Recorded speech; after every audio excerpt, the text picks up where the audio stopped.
El Tíbet, aunque ocupa un lugar en el mapa, tiene la reputación de ser una tierra oculta de conocimiento espiritual. Si bien está exagerada en el imaginario popular, esta reputación ha sido ganada por las centurias de gran aislamiento del Tíbet y las elevadas realizaciones de sus maestros espirituales, considerados por muchos como los más avanzados del mundo. ¿Qué mejor lugar para buscar una tradición de una tierra oculta que en esa tierra que hasta hace poco tiempo estuvo oculta para el resto del mundo? Sin lugar a dudas, el país más aislado del mundo hasta 1959 se las arregló para cuidar las preciosas perlas de antigua sabiduría. Dentro de la tradición tibetana, podemos distinguir entre dos tipos de tierras ocultas. Una es conocida como el reino de Shambhala, y como todos los reinos, tiene una historia, incluyendo una conocida sucesión de reyes e incluso una literatura. Si bien el Tantra de Kalachakra, una de las enseñanzas esotéricas básicas del budismo tibetano, vino a Tíbet desde India, se dice que se ha originado en este reino oculto. Otros, entre ellos el pintor y escritor ruso Nikolás Roerich y su esposa Elena Ivanovna, se dice que tenían comunicación con los maestros ocultos de Shambhala. Se cree que estos maestros controlan la evolución espiritual del planeta desde este reino, cuya locación nunca ha sido definitivamente encontrada. La mayoría de los recuentos dicen que se oculta detrás de un anillo de picos nevados, en algún lugar al norte de Tíbet occidental. Se cree que el reino de Shambhala tendrá un rol definitivo en el futuro de la humanidad. Cuando el caos, la destrucción y las fuerzas de la oscuridad amenacen con tomar el planeta, el rey de Shambhala guiará una potente fuerza para erradicar al enemigo y revelar un reino de paz e iluminación espiritual. Aunque los seguidores de Tulshuk Limpa se refirieron a la tierra a la que él los estaba llevando como Shambhala, e incluso le llamaron cielo, paraíso o Shangri-La, estrictamente hablando, él no estaba refiriéndose a Shambhala o a alguno de estos otros lugares. En el siglo VIII, Padmasambhava predijo épocas de tremenda oscuridad, cuando la ambición gobernaría el planeta y las enseñanzas de la sabiduría y la compasión estarían en peligro de perderse. Cuando las guerras se extenderían y los venenos cubrirían la tierra, el agua y el cielo. Épocas bastante parecidas a esta. Él vio el momento en que Tíbet sería invadido por forasteros y la muerte y la destrucción sería su destino. Fue con una tremenda compasión y previsión para las gentes del Tíbet que él creó y ocultó profundamente en las laberínticas laderas de los altos Himalayas valles de refugio, lugares de paz más allá del alcance de los problemas que asolan al resto de la tierra. En contraste con el reino de Shambhala, estos son lugares naturales, valles inhabitados de tremenda belleza, grietas en el tejido más allá de la telaraña de los calculadores chinos comunistas o de las industrias militares. Tierras que están más allá del alcance, de las chimeneas humeantes y holocaustos de todo tipo. Se dice que el momento para abrir estos valles vendrá cuando no haya ningún otro lugar más a donde ir. Algunos de estos valles han sido abiertos, pero otros permanecen ocultos. No han sido hallados aún. Tal es el Beyul de Moyón, el valle oculto en Sikkim. Las ideas acerca de estos valles ocultos varían, incluso entre los lamas instruidos. Algunos dicen que una persona que no está espiritualmente avanzada, alguien sin el karma para hallar o entrar a uno, podría escalar las altas montañas, tropezar con uno de estos valles y ni siquiera darse cuenta. Uno podría caminar a través de un paisaje de maravilla y milagros para una persona con comprensión espiritual y no notar nada. William Blake una vez dijo: si las puertas de la percepción estuvieran limpias, todo aparecería ante el hombre como en realidad es, infinito. Los lamas tibetanos han estado hablando e intentado entrar al Beyul de Moyón, la tierra oculta en Sikkim, desde al menos el siglo XI. Son bastante específicos cuando hablan de la tierra oculta. No están hablando metafóricamente, simbólicamente o de un estado alterado de conciencia. Cuando le pregunté a Geshe-pa, uno de los discípulos más cercanos de Tulshuk Limpa en Sikkim, si la tierra oculta podría en realidad no estar allí afuera, sino que residiera en el corazón humano, él respondió con una mirada incrédula, que decía mucho acerca de la brecha entre las visiones del mundo. ¿Qué piensas?, dijo él. Si el ejército chino marchara hacia aquí y me dispararan en el corazón, ¿estarían matando la tierra oculta? Dejemos algo en claro. La historia de Tulshuk Limpa y su expedición hacia la tierra oculta no es ni ficción ni metáfora. Tulshuk Limpa no era ningún catedrático de Oxford manteniendo su reputación mientras contaba historias de una tierra imaginaria. Él proclamó que había una grieta y luego verdaderamente se preparó para dar un paso a través de ella. Si crees que él debe de haber estado loco, entonces claramente no es un accidente que el nombre Tulshuk Limpa, el loco revelador de tesoros, le fuera conferido a una temprana edad, junto con la profecía de que él viajaría lejos y haría grandes cosas. La segunda vez que fui a ver a Kunsan, el Taman Tulku respondió a mi llamado y me invitó a pasar. Después bajó por la angosta carretera hacia donde estaba Wanchuk en el negocio para que viniera a traducir. Ellos regresaron juntos. El Taman Tulku fue a la cocina a hacer té y Wanchuk se sentó junto a mí y tradujo. Era obvio que Kunsan había estado pensando en qué decir. Por supuesto, estás interesado en el viaje de mi padre a la tierra oculta, dijo él. Pero para profundizar en el conocimiento de eso, para entender su naturaleza, el por qué él era aquel que iba a guiar el camino, por qué él fácilmente reunió a los seguidores, entonces debes saber quién fue él. Para saber eso tenemos que ir directo al principio. Kunsan estaba sentado de piernas cruzadas en su cama. Un intenso temporal soplaba una niebla llena de una gruesa lluvia contra la ventana detrás de él. Los cristales tintineaban. Él tomó una manta, la apoyó sobre sus rodillas y la calentó. Mi padre nació en Tíbet, dijo él. Era el año del dragón de fuego, 1916. Si quieres fotografías o grabaciones, por supuesto que no hallarás nada.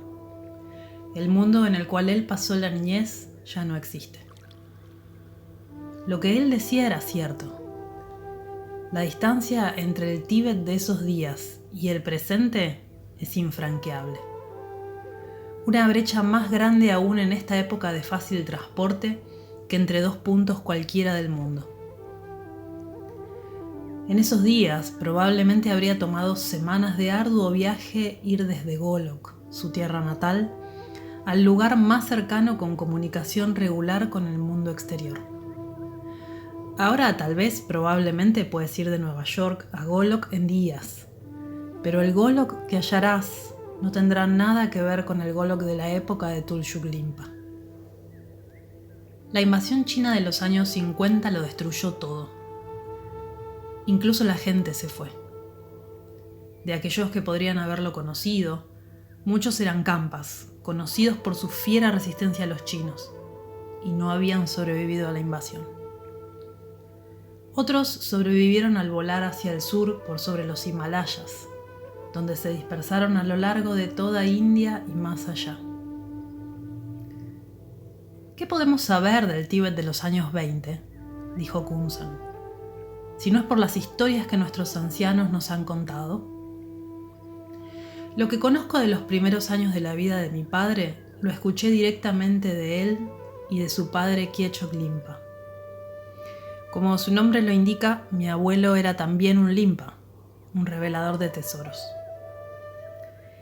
Él estaba asentado en la Gompa de Domán, el monasterio de Golok, donde mi padre fue primero testeado y luego reconocido por Dorje de Limpa.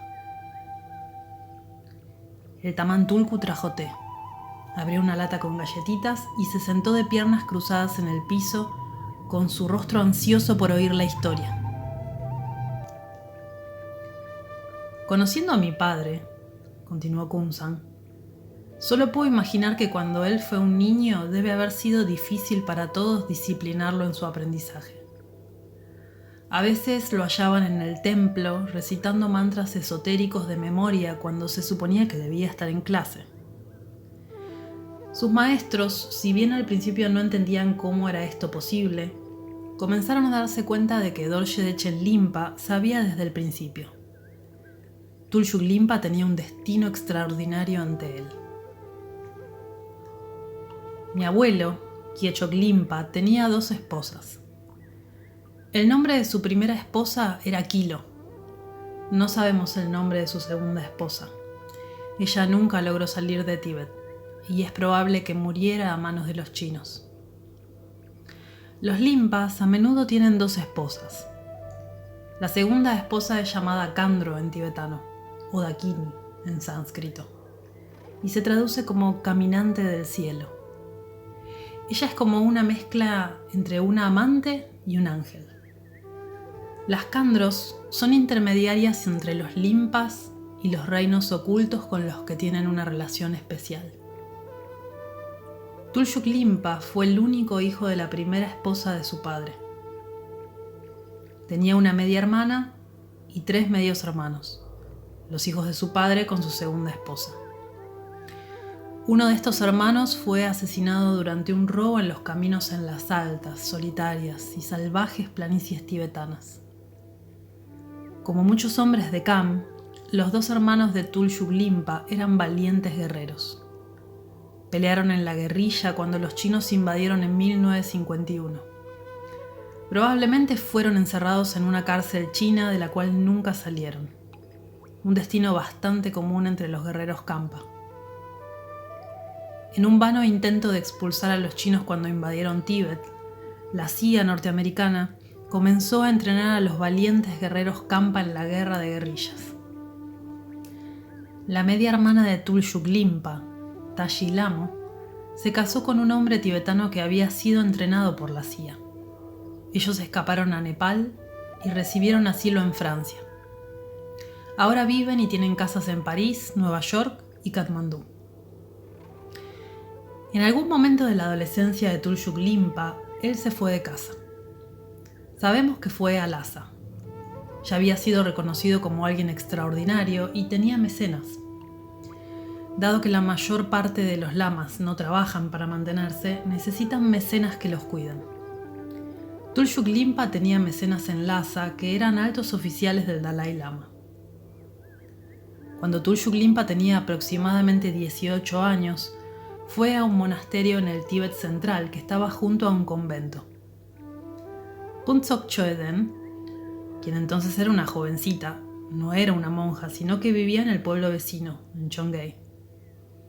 Ella escuchó que un alto lama había venido al monasterio a dar 2 o 3 meses de enseñanzas budistas. Tulshuk Limpa era un joven hermoso y carismático, con un cierto aire mágico. Ella le rogó a sus padres que la dejaran ir al monasterio para recibir enseñanzas de este exótico Limpa de Golok. Sus padres estuvieron de acuerdo y ella se quedó allí cerca de 3 meses. Para el final de estos, ya estaba enamorada de Tulshuk Limpa y completamente encandilada con las enseñanzas que había recibido. Se aproximó a él cuando estaba a punto de irse y le dijo que quería convertirse en monja. «No es necesario que te conviertas en monja», dijo él con un brillo en sus ojos a la hermosa joven que iba a convertirse en la madre de Kumsan. «Ven conmigo, Vayámonos juntos. Esto no sucedió sin sus controversias, claro, más allá de las del tipo que podría tener cualquier pareja joven que decida huir juntos. Para entender por qué, tienes que entender que el budismo tibetano está dividido en 4 ramas. La rama más antigua, más cercana a sus raíces Bonpo, es conocida como Nyingma. Tolgyuk Limpa era un Nyingma. Luego están los Kagyu, los Sakyas y los Gelug. El Dalai Lama es un Gelug. La joven en cuestión, Phuntsok Chöden, era Gelug. Sus hermanos eran lamas de alto rango en el monasterio Namgyal, el monasterio del propio Dalai Lama. ¿Esto creó problemas?, pregunté. Para entender lo que podría haber significado para un Gelug estar involucrado con un Nyingma, solo imaginen lo que sería para un católico de una familia estricta escaparse con un protestante, digamos un baptista. A mi padre no podía importarle menos, dijo Kunsan. Tales convenciones no lo tocaban en absoluto, pero debe haber causado un tremendo alboroto en sus familias. Mientras su familia estaba en un arduo y largo viaje, la familia de mi madre estaba justo ahí. ¿Cómo podría explicarles que ella quería escaparse con este loco lama Nyingma? Ni pensarlo. Fugarse era la única respuesta. Se fueron juntos, sin decirle nada a ninguna de sus familias, viajando a pie a través de los altos pasos en India.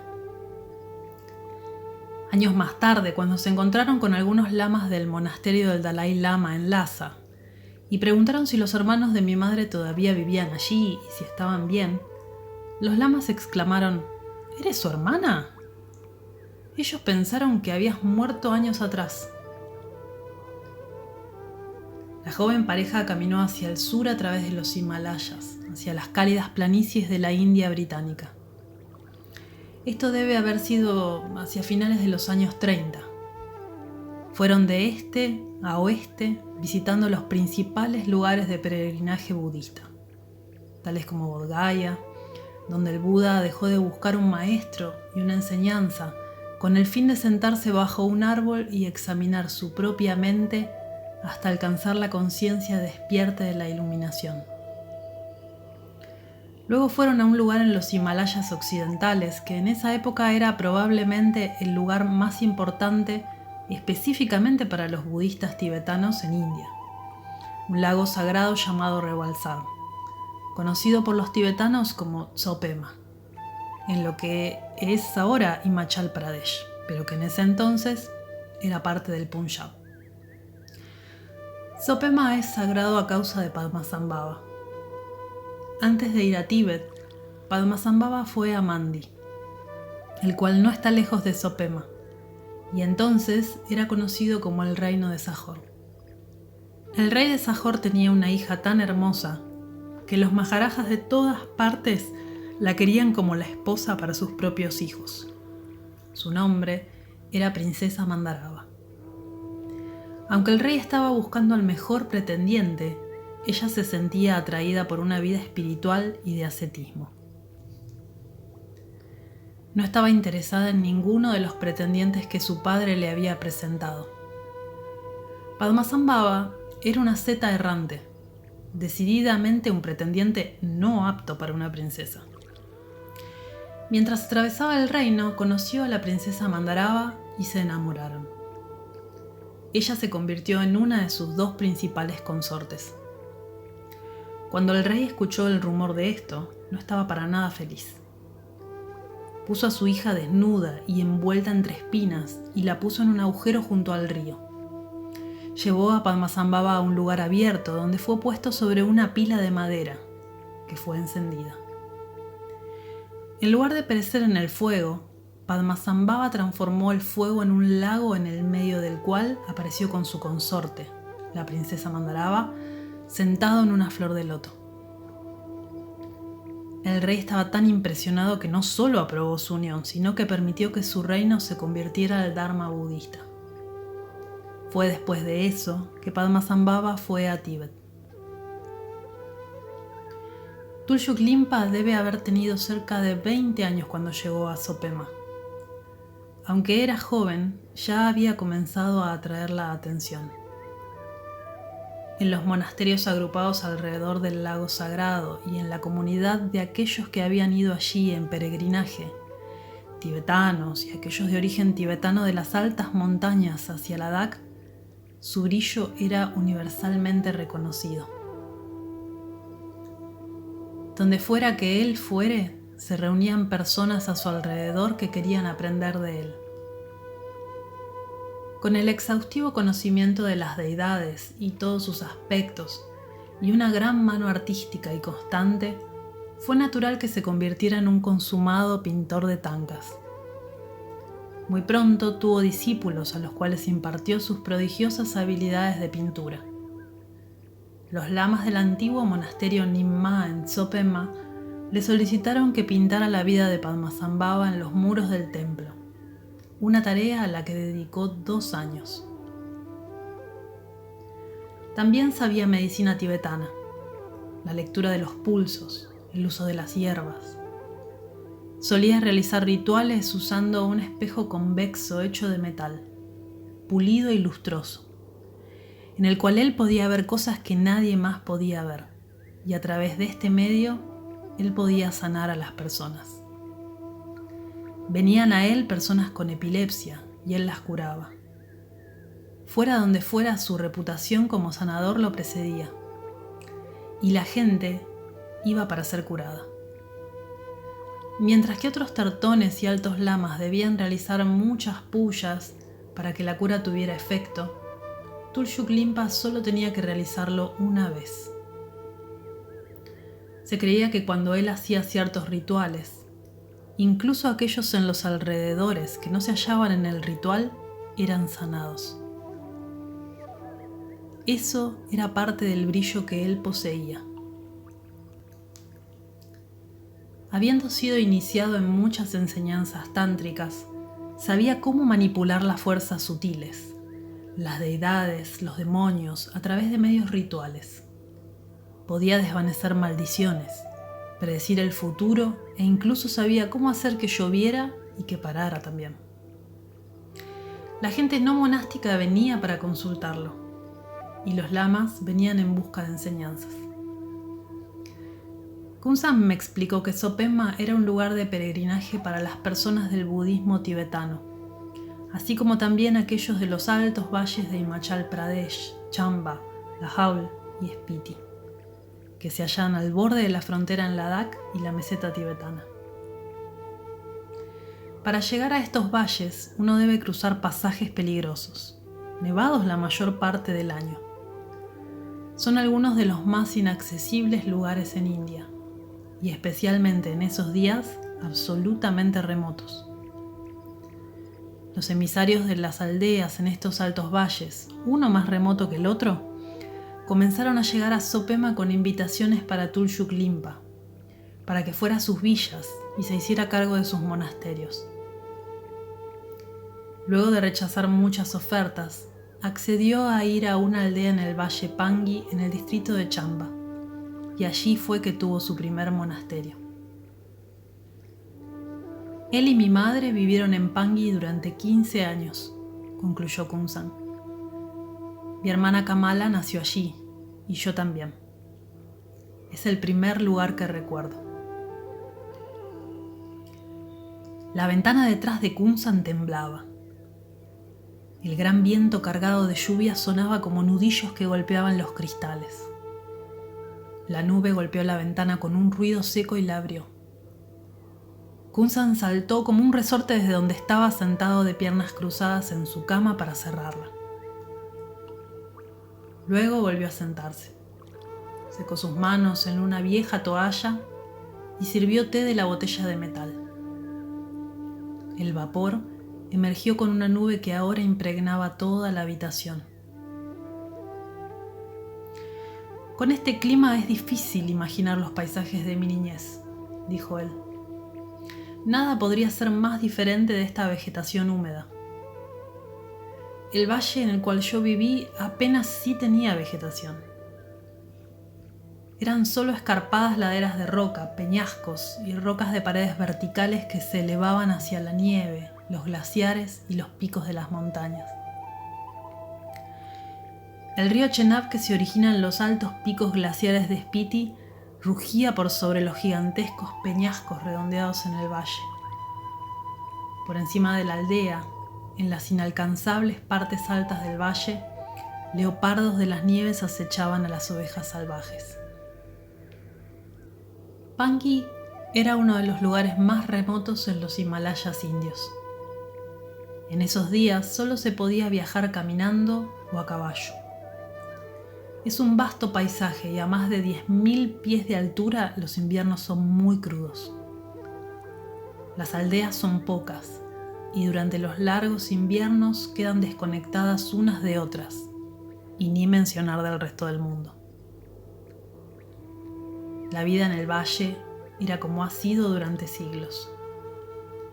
Ya sea que fuere administrada por un jefe local, o la India independiente o británica, lo que dominaba la vida en el valle de Pangui, en la juventud de Kunsan, eran los metros profundos de nieve, las avalanchas y los pedregosos campos de cebada. Y para mí, dijo él, ese paisaje siempre estará impregnado con la magia de mi padre y su maestría en los antiguos modos de los místicos y tantricas. El mundo ya no los produce más. Fui repentinamente sacudido de vuelta al presente cuando otra ráfaga de viento cargada de lluvia abrió la ventana revelando la confusa niebla que rodeaba los tejados del ajetreado mercado de Darjeeling. El anochecer había caído. Cuando Kunsan contaba una historia, a menudo me sentía transportado al interior de la montaña o a la meseta particular que él estaba describiendo. ¿Cuántas veces me calcé mis botas lodosas? Recorrí mi camino a lo largo del oscuro corredor, alcé mi paraguas ante la incesante lluvia y descendí los escalones de piedra hasta el callejón, donde todas las superficies verdes se cubrían del moho del monzón. Entrando a ese mar de paraguas que oscilaban, acorralado entre los empujones de los estrechos callejones, era como si estuviera de regreso de un viaje lejano. Tenía una sensación peculiar, como si estuviera caminando en dos mundos.